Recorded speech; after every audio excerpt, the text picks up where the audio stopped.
Thanks very much, Amy. And I'm really delighted today that we're welcoming Group Captain Nick Robson. Nick is joining us from, where are you currently?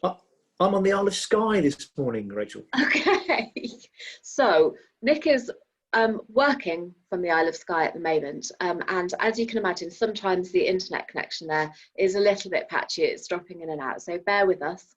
It's looking good at the moment. Nick tells me it's not raining, but it will rain in the next 10 minutes. So that doesn't affect it. Nick, I'm so delighted that we can welcome you today because it's just really different from some of the other interviewees that we've had so far, because you are essentially, one of the most experienced air traffic branch people in the whole of the Air Force, and we haven't had an air trafficker on before, so I feel very honoured, and we should have done. This has been going since March. Why are you our first air trafficker? It's just wrong. But no, actually, and of course now we're all part of one new branch called the Air Operations Branch. So okay. It's subdivided from air traffic control, the ABM, or in old money, the fighter controllers, and our flight operations, all into one single big branch, the third biggest branch in the Air Force. So will you just explain a little bit about each of those three roles then? Okay, so the air traffic control, everyone has a view of what air traffic controllers do, be that people with table tennis bats waving in aircraft in parking, but obviously that isn't quite what we do. So there's in three disciplines in air traffic, and I'll go through the other branches very shortly, sub-branches very shortly. So air traffic has terminal, so that is airfield, that's where you see them in the glass house, telling people to clear takeoff, clear to land, taxi around airfields. And also they do the radar work for really the last 40 miles in and out of the airfield, and up to generally 9,000 feet, but more often than not, they can operate higher than 9,000 feet. So that's what they tend to do. There's also the area radar function, and that's based out of Swanwick on the south coast, co-located with our civilian colleagues at the National Air Traffic Centre, and they control aircraft, military and civilian, who don't wish to operate in the airways structure of the UK, and that's basically, imagine motorways in the sky. And anyone wants to fly around, they call London Military, the military air traffickers, and they operate generally from 9,000 feet to the top of the sky, so that's in excess of 66,000 feet.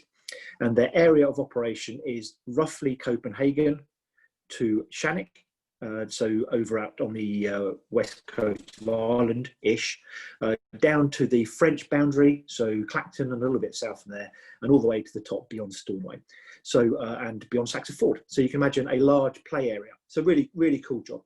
And then there's the very small specialist role of the Tactical Air Traffic Control Unit, and their job is to set up airstrips where airstrips don't exist.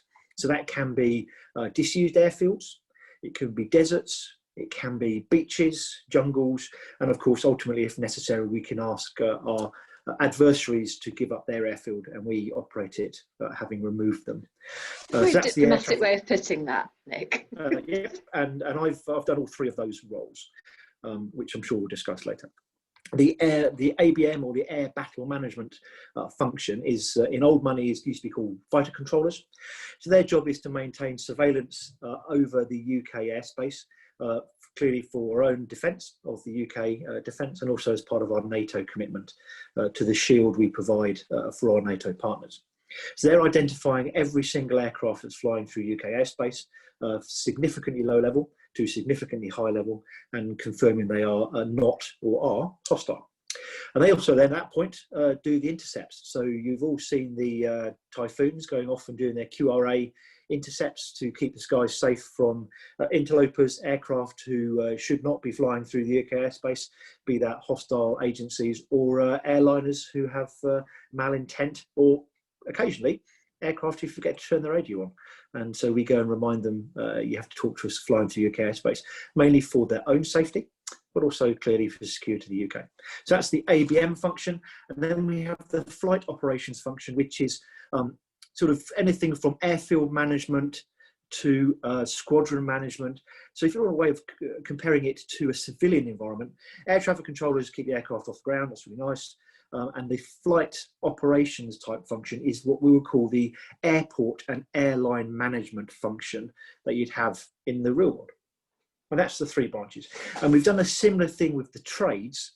So instead of being an air traffic assistant or one of the assistants up in Bulmer, or in fact now with cartographers and RF firefighters, they've all joined one brand new big trade, which allows them much more career opportunities. And the officers and the airmen now are able to move around between these disciplines, which, to be honest with you, makes it a very exciting career to join now if you're 18, going, what should I do?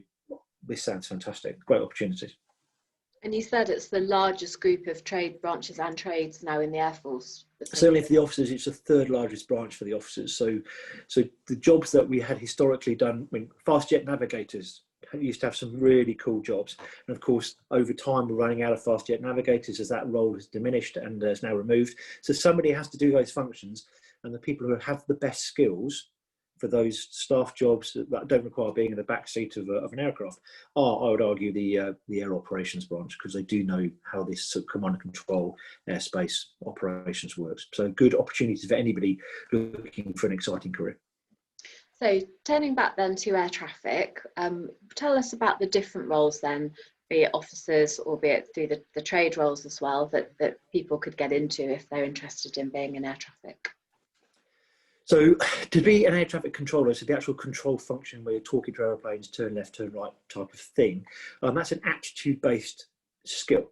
So you do your selection, and there's a computer-based selection thing you do at RF Cranwell and at the career offices, just to see if you do have the attitude. That's very much a bit like tapping your head and rubbing your tummy at the same time. If you can do that, then great, you could be an air traffic controller potentially. If you can't do that, that doesn't mean you're less of a person. It just means that really isn't your thing, and find something else in the RAF that does match your skills and your attitude. So once you've got through that bit, you can go and do a tower job after you've passed your course, and traditionally you come out of Shawbury and go to an airfield because you're an air traffic controller and you generally like aeroplanes. It's quite nice working on airfields.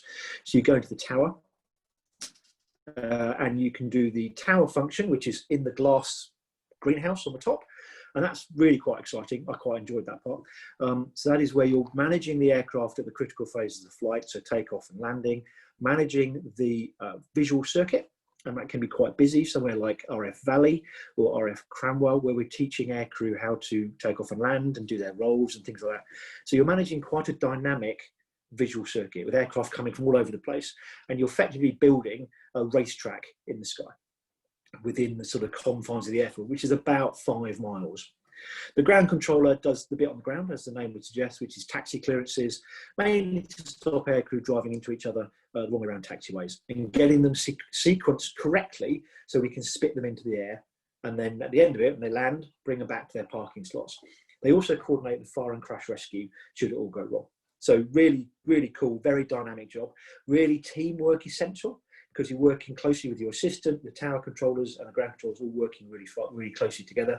And everybody on the airfield talks to them on their radios. So although the team you can see is here, but actually your team itself is huge across the whole airfield. So that's the airfield function.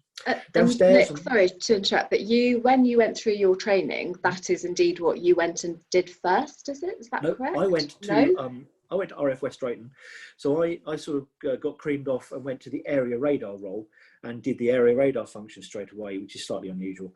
Okay. And that is doing the 5,000 feet, 9,000 feet, 66,000 feet stuff. So the radar downstairs, if you imagine a baseball player or a softball player or a rounders player, the bowler throws the ball to the batter, the bowler being the ground controller. So he throws the aircraft tower controller is the batter, and he hits it really hard.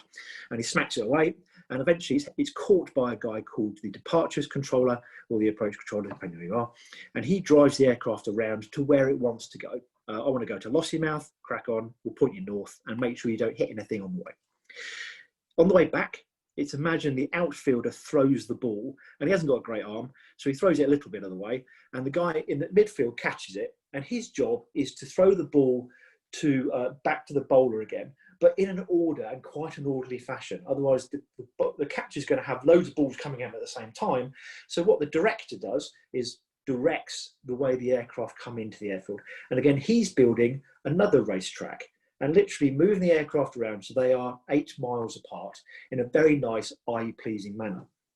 And the final part of that is the talk down controller, is where this aircraft is fed in basically to a conical tube of air, and the air traffic controller then talks him down very much, turn left 2 degrees, turn right 5 degrees, and goes down the slope, as you've sort of seen on films, right down to 200 feet above the ground, looks out the window, and there is RAF Lossiemouth coming through the gloom. And then that all ends. And then lo and behold, the sausage machine starts all over again. So if I'm flying from Marham to Lossiemouth, how many different controllers do I go through the hands of? Okay, so you'll talk to the, so first of all, you'll speak to your own squadron staff on the radio just to check your aircraft working. You then speak to ground to start the aircraft up and to taxi to the end of the runway. You then speak to the tower controller for clear to take off. You'll then speak to departures, who catches you when you get airborne and make sure you're nicely coordinated out of quite a busy piece of airspace. You go to London Military, who the controller sat at Swanwick will now talk to you as you drive from Marham to Lossiemouth. Lossiemouth approach catches you. Lossiemouth director puts you into that racetrack. Lossiemouth talk down makes you go down the tube of air. And finally, you've got Lossiemouth Tower and Lossiemouth Ground to put you in the nice parking spot. So if it's as straightforward as that, you probably speak to 9 highly qualified, very busy air traffic controllers. So let's talk a bit about that highly qualified side. Tell us about what happens in training. So you've got to RF Shawbury, and it's a very modularised course now. And so they teach you some theory, so some classroom work for a few weeks where you're looking at how aircraft theoretically fly and also how they're deconflicted, how we can have aircraft at different heights and altitudes, and how we can guarantee the 1,000 feet separation between them. And there's some more rules as to which aircraft you can get close to, which ones you can't, and more importantly, how you can make that expeditious flow of air traffic nice and safe by coordinating with other agencies. So if I'm doing something with my aeroplane, I want to have an agreement with you, Rachel, you don't do something with your aeroplane that will prejudice mine, and vice versa. But there is some complicated maths involved to work out how high each aircraft is in relation to each other. You then do lots and lots of practical stuff on the simulator, which is amazing. And after about 5 minutes of being plugged in, you honestly believe you are in this fictitious airfield called Cottam, which is based RAF Cottam, which actually did exist during the Second World War. It's near Humberside. And so the simulator has built this airfield, and it's got a visual tower where you look out the window and there are aircraft going past you. There are cars driving around, there are aircraft crashing, there are fire engines, and then downstairs the radar is feeding into that as well. So when the talk down controller says, here's an aeroplane, if you look out of the window, there will be an aeroplane in the simulator. It is incredible. So great, good fun. And then once you've passed out of there, it takes roughly 20 weeks or so. I'm not sure they've changed it slightly, but it was 18 weeks in my day. It's about 25 weeks now, and you come onto the shop floor, and we then teach you the nuance for the airfield you're at. So Lossiemouth, really busy, but it's subtly different to RAF Valley in some of the procedures. But the technique's the same, it's just getting you aware of what the RAF Lossiemouth specific procedures are. And depending how well you pick it up, you can be fully qualified during your first tour, supervisor and all that sort of stuff, working with the team and making the team work. It is just a huge team. And from the officer and sergeant perspective, the controller is a controller. So we have sergeant controllers and we have officer controllers, and the training is the same. Their careers then do this as they progress through their career, but on the first tour, they essentially look roughly the same and they're doing roughly the same job. So just while we're talking about that, so what's the role of an air traffic assistant? Okay, so clearly the controller is focused on sort of like this on the aircraft. So there's a lot of peripheral stuff that goes on. So looking for the flight plans, helping with getting the weather accurate, make sure all of our data screens are all correct. Doing that liaison between the ground agencies and the controller and then the aircraft, because clearly a controller only has 2 ears. And so when the telephones are going off, sometimes you are too busy to answer that call from, for example, RAF Lucas or RAF Kinloss asking for information, and we just don't have necessarily the capacity, or might not have that being my focus at the time. So the assistant does all that work, and without them, many a controller have found themselves flailing in the paddling pool. They are absolutely key. They also do a lot of stuff on the ground on the airfield. So if you like driving around airfields, the assistant job has a great time. They drive around helping the RF caravan, which is that red and white, looks like an ice cream van at the end of the runway. That's generally done by the assistants to ensure the wheels are down, and the final check to the aircraft to make sure it's safe to fly and safe as it comes on the approach. So very exciting opportunities and roles for them as well. It's brilliant, absolutely brilliant. And do the air traffickers also control things like the bird control unit? Always a fascination to me, bird control units. Do they come under that, or is that under a different? So within the squadron, an air traffic squadron, then the bird control unit works for them, and it's clearly SATCO's responsibility to ensure the airfield remains safe for all operations. And every airfield, there is a hazard from birds, and so instead of back in the old days, I think we used to shoot them, but now what we do is we create an environment which is less attractive to birds, so they operate, so they tend to go somewhere else.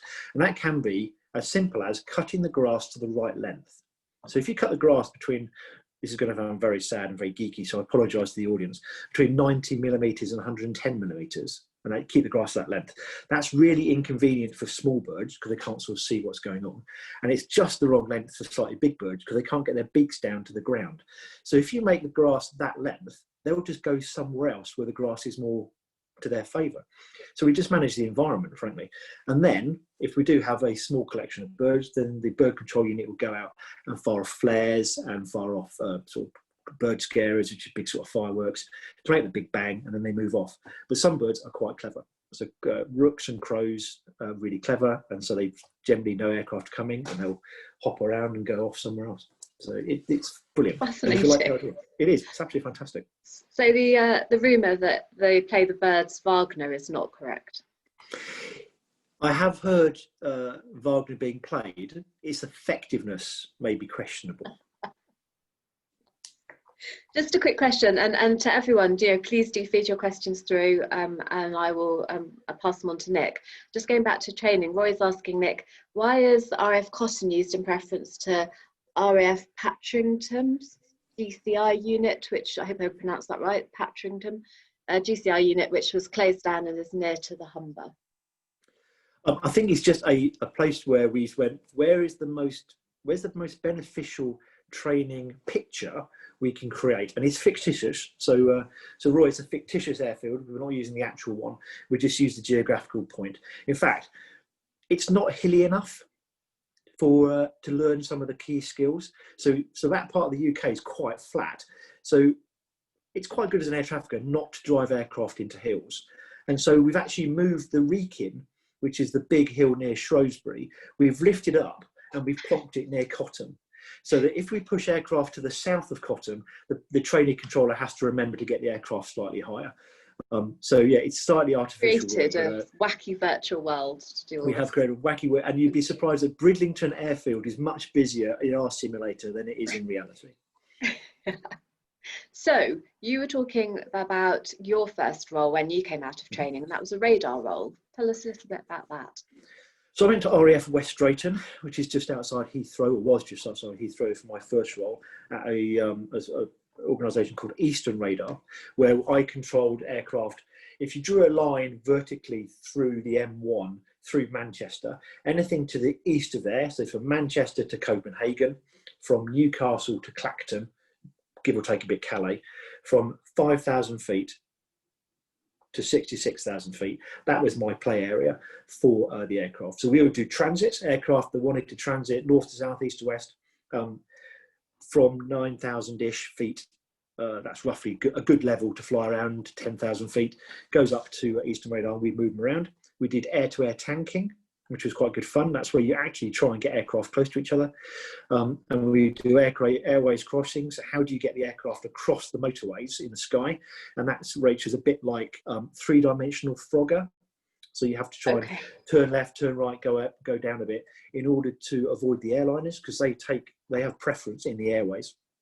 So it's just like trying to get across the M1, basically, without hitting the cars. So that was that role. We did some supersonic runs. So you can't do supersonic flying over land, except for defence reasons, because it makes quite a large bang, the sonic boom. So we do it over the sea. So we coordinate all that. And clearly, once they're going supersonic, you really don't want anything else in the way. So before you send them supersonic, you have to sort of do a little bit of calculations of where the clear run's going to be, so the aircraft can go in a straight line relatively fast. So that's quite fun. And then we do the ranges and the big exercises. So really fascinating. Yeah, So really 3 years interesting doing first that tour at West then. Drayton. And then you Yeah, really good. Yep. moved to an airfield after that, I think. Is that right? You went to be Went up to RAF Lossiemouth. as deputy SATCO? So I went to RAF Lossiemouth. Look, so I was my first tour at Lossie. I left as a supervisor. So I did all those functions I described as the baseball player and the pitcher and the catcher and the upstairs in tower. So I did all that at RAF Lossiemouth before then being posted back to South. Oh, you've Hello. frozen a sec there, Nick. The joys of Okay. the Hebrides. Is it the Hebrides? The geography's terrible. Sky. Sorry, Sky. Almost. Are you back? You're back. I'm back. Yeah, so sorry, we heard that you went to Lossie, then you went back to town, I think you said. And what did you do when there? Well, I was lucky. I was selected to be the first RAF controller to go to Plymouth. So working with the Flag Officer C training to be part of the radar down there, Plymouth Mill Radar it's called, and imaginatively based in Plymouth, and HMS Drake. So FOST, as it's known, is it's a training organisation that trains the ships up for everything. So we would coordinate the air activity, both helicopters in and out of the ships, but also using aircraft to simulate missile attacks onto the ships. And then on top of that, you do the normal air traffic activity of transit aircraft, civilians, military, wishing to fly around anywhere to the west of Weymouth, all the way out to the Scillies, over the land and of course over the sea in the very complicated Plymouth danger areas. And how was it working with the Navy? Brilliant, absolutely fantastic. So being the first one is always amusing because you can sort of wear what you want. Nobody knows what this blue shirt means. But I was also the examiner for the Admiral. So I used to examine the air traffickers at Plymouth, but also they used me to go on all the ships. So the fun part, because I wasn't really an expert on ships, so they put me on the most unstable, roughest seas they could find. So where could they put the crab? Off you go. So I did some workout off the northwest coast of Scotland during the spring, which is always a delight, mainly on foreign ships, German ships, Turkish ships and Spanish ships, because my language skills is very, very poor. And they're also very, very unstable ships. So I couldn't understand what was being said, and the world was rocking back and forth continually. So that was quite good fun. And so that was a nice lead-in to a number of my other roles, because what that tour allowed me to do was to expand my knowledge, and what an air trafficker needs to have is an ability to understand the rules and regulations of how you do air traffic, but also to be able to manipulate and flex the rules and operate within the boundaries of those rules. And of course, if you're operating on a ship, that flexibility is really key. So I took those lessons forward into the rest of my career. And tell us then, I mean, clearly this is me putting words into your mouth, but I look at kind of everything you've done over such a long and distinguished career. But for me, the bit that really jumps out was when you were commanding the RAF's deployable air traffic control unit. Is that Okay. TAC ATC? Is that what it's called? Yep. So TAC ATC, the Tactical Air Traffic Control Unit, it's a small band of air traffickers. Now, our role was to build airfields where airfields don't exist all over the world. So I controlled in 42 different countries in 2.5 years, which was fabulous. Our main customers are C-130s, and then we developed the skills to control the C-17s, and eventually now you can see the A400, as well as helicopters and the fast jet deconfliction. So we would go to places like Deptford Down on Salisbury Plain and find a big flat piece of green land and mark it up and call the aircraft in. Generally, we didn't have radar, so it had to be visual flight rules, but you could basically build an airfield anywhere. And so I did that in the UK, and then I deployed to Kabul just after 9/11 to establish the Kabul International Airport. So the coalition had attacked and bombed Kabul Airport. So we had to rebuild that, literally relay concrete, rebuild it, and then operate it pretty quickly. So when you arrived, Nick, from a when you arrived in Kabul, Yep. then tell us what you found. What did it look like? What was the situation?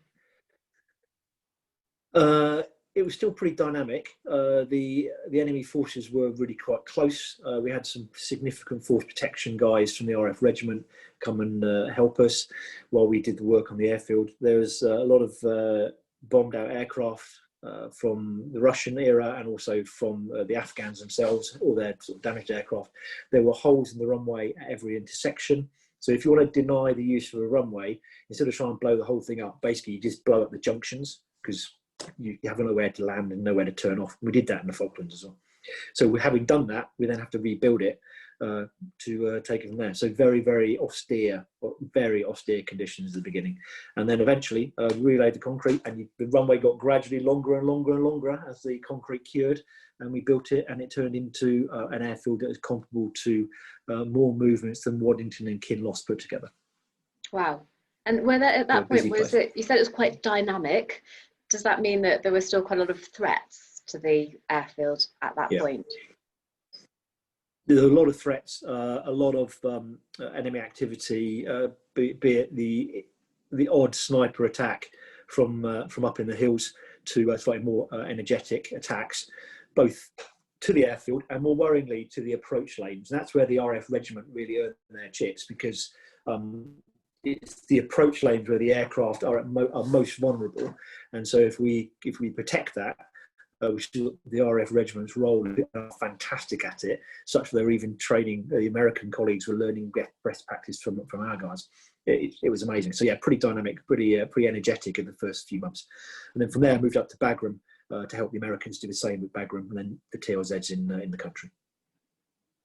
And so I imagine in the early days of rebuilding an airfield, the airfield at Kabul, you start with helicopters, and as you say, as you start, how does it work from there?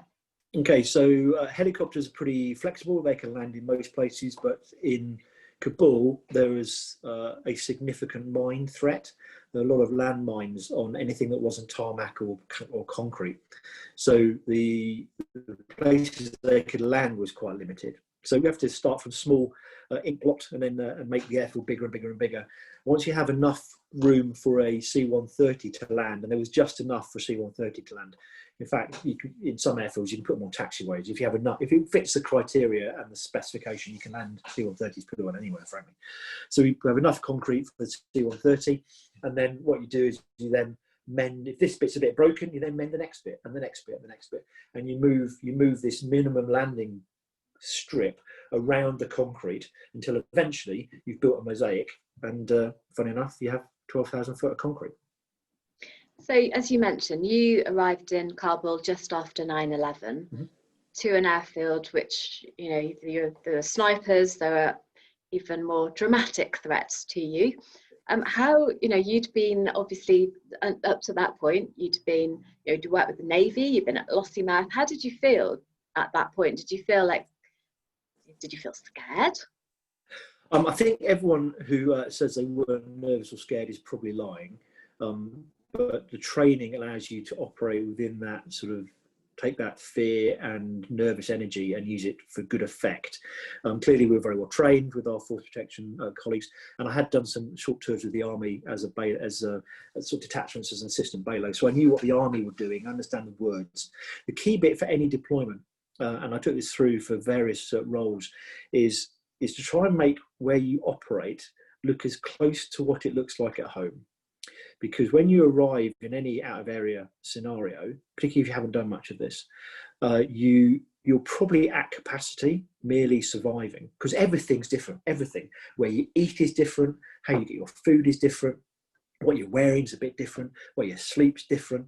So your actual spare capacity in your head is really being sucked up quite a lot. So when you go into the air traffic control tower and all the buttons are different, that might be enough to trip you. So we try really hard to make the equipment as familiar to us and familiar to the operators as possible, because at least they have something they recognise as familiar. And then everything else then becomes familiar over time. But if on day one, everything is new and then someone's shooting at you, it can be quite overwhelming. So that's how we try and build a lot of our deployable kit as close to normal day-to-day business as possible, because then at least we can go, okay, this corner of my world, I really understand now. And now I've got the capacity to go, okay, let me just calmly accept these other bits of ambiguity, these other bits of change. And then eventually after a few moments, you go, okay, I'm much more comfortable now. And those moments can be weeks, but you know what I mean. So we've talked a bit about Afghanistan, but in your time commanding TAC ATC, the Tactical ATC Unit, I think you worked in 42 countries. Is that correct? Can you tell us a little bit more about some other ones that particularly stand out during that time? So I went out to Kenya a few times. We worked at a place called Archer's Post, which is again, slightly different environment. So we built a sandy, gravelly strip in Kenya. Literally took our own JCB diggers and cut it out to allow Hercules to operate in the training area near Mount Kenya, I think it is. Absolutely fantastic operation, brilliant, loved it. So we're there for about 3 weeks. Lots of flying, lots of good work, lots of interaction with the locals. Brilliant. That was quite good fun. I went out to Czech Republic for a few times to look at some airfields out there, both to enable activity, but also for prudent planning, just in case we want to do an exercise out there. And then there are, of course, some really good places in the UK as well. So, yeah, a great opportunity to go everywhere. And the skill sets that TAC ATC have is not rare, but there aren't many of us who do it. And so we're in quite high demand. But also we like to share the skills of our NATO and coalition partners, be out in America, who have a similar type of setup, but much bigger. They have a huge organisation does this sort of stuff. And our Australian colleagues do it as well. Slightly more of them, if I recall. And our friends in Denmark do it as well. So a good set of skills, and you get to do some wider, wacky stuff. It's brilliant, absolutely fantastic. And roughly how many people are there on TAC ATC? When I was the OC, it's quite a small team. It is, but I think you'll raise your eyebrows very shortly when I said I had 7 controllers. Yeah, I didn't think it was that small. And 1 assistant. Blimey. Okay. I think it's gone up to 12 now, I think. But it's a small team. They're generally on R1, so 48 hours notice to move anywhere in the world. And they do. They go out and they've done some fantastic work elsewhere in the world nowadays. They're really, really in high demand. But a small bunch of guys who have huge responsibility, from the sergeants to the officers. They're effectively individual SATCOs on their own airfields wherever they are. So as soon as you build an airfield, you are the SATCO. And if you're the sergeant and the only controller there, that's you. So we give these young controllers huge responsibility, which they discharge fantastically. So for you personally, you've had, how long was the tour? 2-3 years? 2-3 years, yeah. And so then you come back to a posting in the UK. It must have been a bit of a culture shock. It was different, particularly I got promoted and became the trade sponsor for the RAF firefighters. So from TAC ATC, travelling the world, to managing the careers and trade structure of the RAF firefighters. Yeah, a bit of a difference, but challenges everywhere you turn in a career as long as mine, I guess. And did you then go back to controlling after that? I did. I did a staff job after that tour as the squadron leader in charge of bare base enabling. So how you build bases where bases don't exist. So I was part of a team that did that as one of the staff officers, and then was lucky enough to be selected to be the senior air traffic control officer back at Lossiemouth. So I went back to Lossie to talk us run through that. Talk us through, yeah, back to Lossie. Almost your first tour was there, wasn't it? And second tour. Yeah. Talk us through a little bit then about what is the responsibility, what's the roles and responsibility of a SATCO, a senior air traffic controller? So they are the specialist advisors to station commander, or in today's terms, the operations duty holder, for activities at the airfield. And of course, the airfield has its aircraft that are based there, but they may not necessarily be the prime or only customer at the airfield. So we talked about the 40-mile circle around the airfield. So any air traffic service provided by that unit is the responsibility of SATCO. The standards have to be the same irrespective of who you're talking to. And clearly you have the air traffic bit, so turn left, turn right, managing the aircraft, but also you're responsible for the management of the airfield as well. So you talked about the bird control unit, I talked about the length of grass, and also the quality of the concrete. Is the runway suitable? Are the lights working? Does the radar work? All that sort of activity is held by SATCO, and then the risk management of all that. Plus, they run any airspace change activities, trying to change the procedures, and interact with the agencies next door, be that Aberdeen, Inverness Airport, Scottish Mill, London Mill. So huge job, brilliant, loved it. And it sounds like some of those elements from that job were really relevant to a future tour that you had at Bryce, which clearly is the biggest in terms of airfields that we have. Can you just talk us through a little bit about that? Because I think that's quite an interesting role that you have there. No, it was great. So I was the first OC airfield wing at Bryce Norton. So historically, OC ops in most airfields are the people who also own air traffic and run the airfield. With the change in regulations from the MAA, the airfield operator is the authority of the airfield operator is either aircrew or air traffic now. And so I was put in as the OC airfield at Bryce to allow OC ops to focus on running the airline while I ran the airport. And that's actually the model we use in civilian airports as well. So at Bryce, you've got the largest airfield, the most important strategic airfield in the Air Force, H24, can't close. So fantastic, both for the tanker support we have to do, but also it's the military emergency diversion airfield in the UK. So it literally cannot close. So your role there as OC Airfield, what does that actually involve? I'm suspecting from what you talked about earlier that there was some involvement with bird control. So for those who've joined us since, Nick was telling us about how the Air Force use very humane ways to discourage birds from flying, from making home in the airfields and therefore potentially getting sucked into an aircraft engine. And in fact, a question has come through. So Nick, just remind us, you said one of the ways was grass length. So the question is, how did you find out about the grass length? That's fascinating, someone's saying. So if you could just recap for those who've joined perhaps since about what you do on grass and how did that get found out? Okay, so we don't kill the birds. We just want to make the environment of the airfield less attractive than other places. So we'd rather they went somewhere else rather than stayed on the airfield. So what you can do is firstly, you can select a different type of grass. So we'll come to the type of grass in a minute. But if you cut the grass between 90 millimeters and 110 millimeters, it just is very unattractive to birds. Little birds, they find the grass is too tall, so they can't see out. And big birds, the grass is too long, so they can't dip their beaks into the ground. So it's the most inconvenient length of grass we could find. And we actually cut it to that particular length. Does it work? Yeah, it does. So if there are certain parts of the airfield, particularly around some of the navigation equipment, the radar, the instrument landing system, where we have to cut the grass really short. And at those points, you can see all the birds sit on that grass. So they will congregate on the short grass in preference over the long grass. So we know it does work. How we got the exact length, I don't know. I suspect there's some people cleverer than me had lots of different lengths of grass and worked it out. But also we have, oddly, a special type of grass which we sow, which doesn't seed. So what's attractive to birds? Worms and stuff. So make the grass the wrong length, they can't find the worms. But also they quite like seeds. So don't grow grass that makes seeds. It's as simple as that.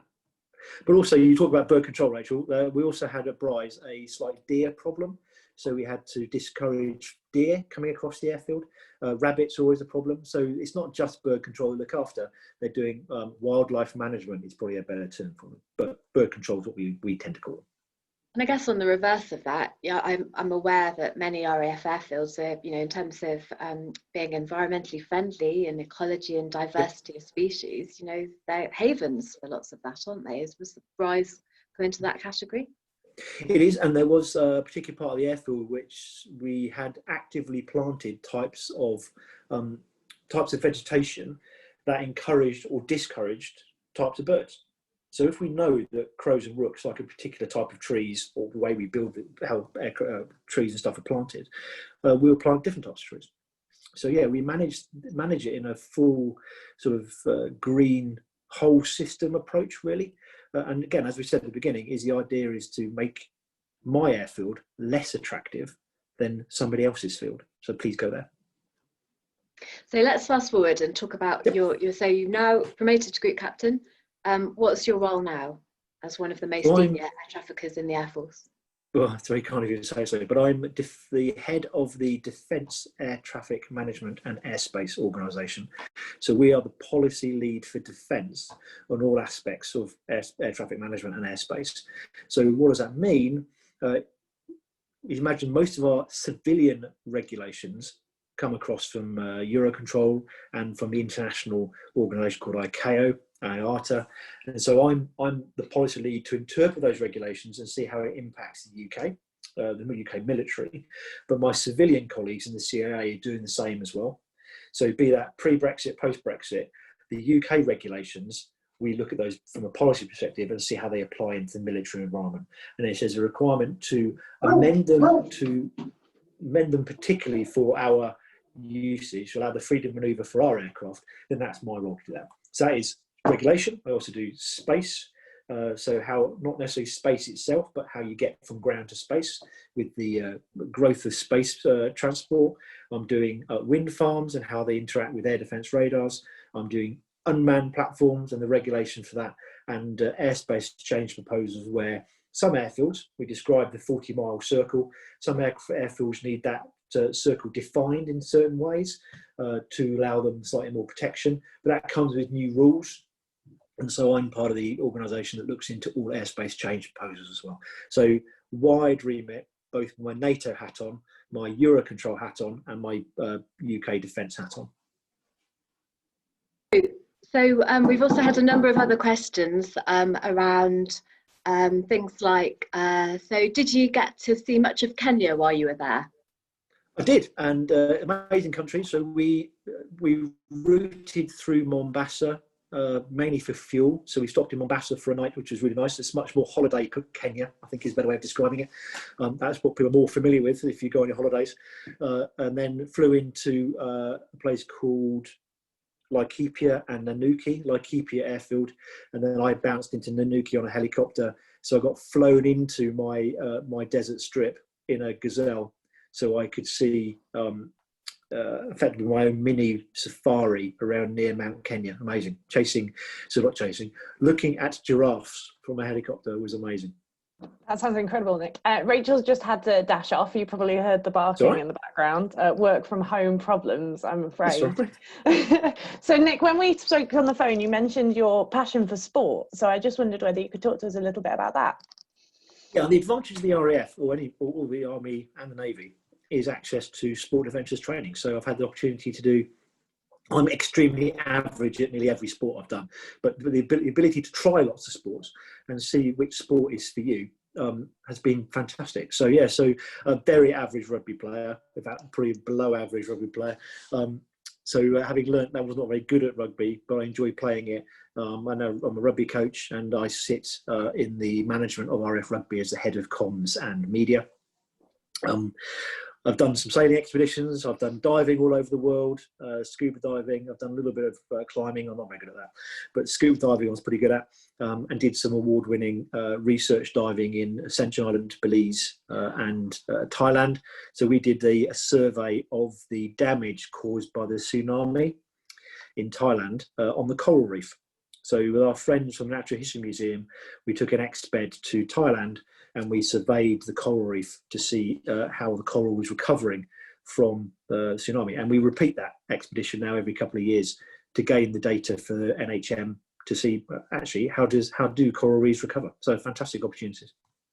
Tell us about Tug of War, Nick. You're the chair of RAF Tug of War. So I'm the chair. I'm lucky to be the chairman of RAF Tug of War and also the head of UK Armed Forces Tug of War.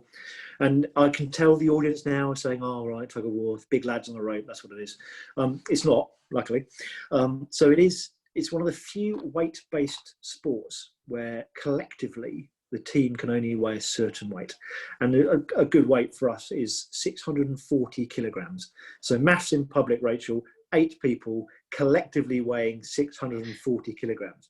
So therefore, you can't have many big people. So 640 divided by 8 gives you about 80 kilograms each. Okay, so you can't have very many big people. And we also compete down at 600 kilograms and 5 60 kilograms for the females. And it's one of the few sports in the military, for a few sports, where men and women compete at the same time on the same playing field, for a better phrase. So fantastic. Our mixed team. And we compete at Braemar in front of Her Majesty the Queen, which is fantastic. We compete at the Princess Royals down at Gatcombe Park, which is fantastic. And I recently took the RAF team out to America to tour America and competed in an international competition against the US national team, the Irish national team, and the Canadian national team. So there is literally a sport for everyone. Are we good? Is the Air Force good at tug of war? We are the current Army indoor champions. I get the irony of that. We won for the second time ever in history. We had back-to-back wins at Braemar in front of Her Majesty the Queen for the plate. And we didn't embarrass ourselves in America, let's put it that way, against international champions. So we're quite chuffed. My thing about sport is people say, I'm not very sporty. I think they are. It's just they haven't found the sport that's for them. And there is 50 recognised sports in the RAF. So there will be a sport for everybody. It's just go out and grab the opportunities because they are literally begging you to come and do it. It's fantastic.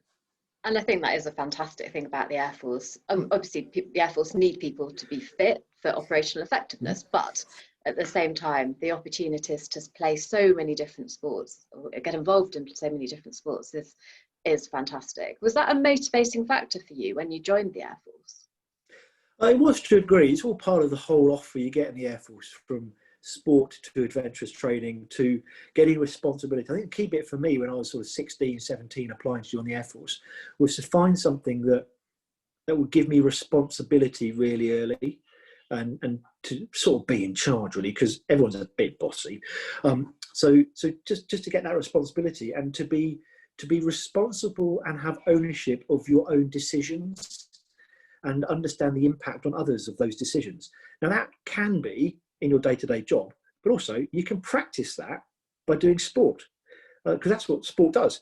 And it's teamwork, it's leadership, and also it's followership, which people don't really talk about very much, because there's no point having on a rugby pitch 15 leaders. You want to be able to follow as well and be an effective team person. So all those things I found really attractive in what the RAF can give you in a career. And as you've seen from what we've discussed, you do get opportunities to blend, for want of a better phrase, your hobbies, but you gain from those hobbies to make you into a better person for your day job. And as I said, it's the resilience, personal fitness, teamwork, leadership, followership, all the things that sport does that actually is the tool we use to develop our people. Otherwise, you just run around standing to PTA all the time. So it gives you a reason as well. So I love it. It's fantastic. So just to finish off then, let's just go through some of the questions that I have not had time to ask you yet, that people have sent through. What's been the greatest challenge in your career? I think we went to Camp Bastion, and I turned up at Camp Bastion, and my task was to turn the desert strip into an international standard airport at Camp Bastion, using the resources that are there whilst still using the runway. So clearly when you build a runway, it's a bit more difficult to land on it if you haven't made it yet. So we had to find a way of continuing high tempo operations at the same time as building an international airport. That was probably the most challenging and the most rewarding, because we ended up with what you saw on TV when we all walked out of Afghanistan 10 years later, an international standard runway that will last 20 years. So, but that started off as a piece of sandpaper. And lastly, and I suspect this is from someone who's perhaps considering it themselves, but Nick, tell us, you've talked about all of the myriad different roles of air traffic. You've talked about, huge diversity there. What do you think makes a good air trafficker? So a good air traffic controller has to be calm, balanced, ability to have division of attention and multiple inputs, basically, and be able to deal with lots of things going on at the same time. Filter it, decide what's important, and make a decision. The key bit is the ability to make a decision. I'm not saying your decision is going to be bad, but make a decision, test and adjust. To make another decision, test and adjust. As opposed to sitting there and waiting for the perfect answer that will never arrive. A bit like this interview, Rachel. So wait for the perfect answer to turn up. And so a good air traffic controller can do lots of things at the same time, generally doesn't get flustered, and generally goes, right, let's make a decision. Right, and now have another new baseline. Let's move and adjust, make another decision. Meanwhile, other stuff's going in at the same time. So that's quite a key personal skill. And then the ability to work in a high tempo, high demand team where you have to turn your brain on really quickly. So good teamwork, good leadership if you're one of the officers in there or the NCOs in there, and actually the ability to do multiple things at the same time. And tapping your head and rubbing your tummy is always a good test. I imagine everyone at home, we can't see because their videos are off, but I do wonder how many are now trying to achieve that. Right. Good demo. I don't think that is the core test they do at Cromwell. At Cromwell, it's not that. The aptitude test does not just simply involve that. Oh, not just that. Disappointed.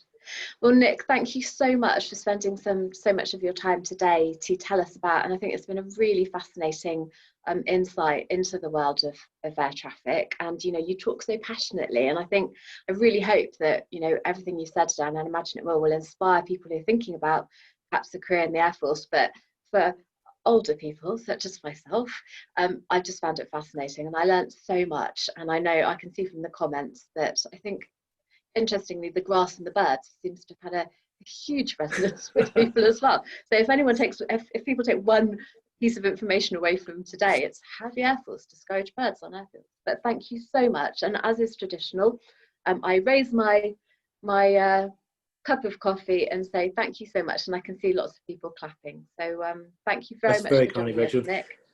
And again, thanks to the RF Association for all the work you do for us, and more importantly, people who are serving, their families, and the wider RAF family afterwards when you've left the Air Force. So again, thanks for all the work you guys do as well. Very rarely do we clap you, so I'm clapping you now. Oh, it's our pleasure and our honour. So thank you, Nick, and good luck. Thanks, Rachel. Thanks, everybody. Bye, everyone.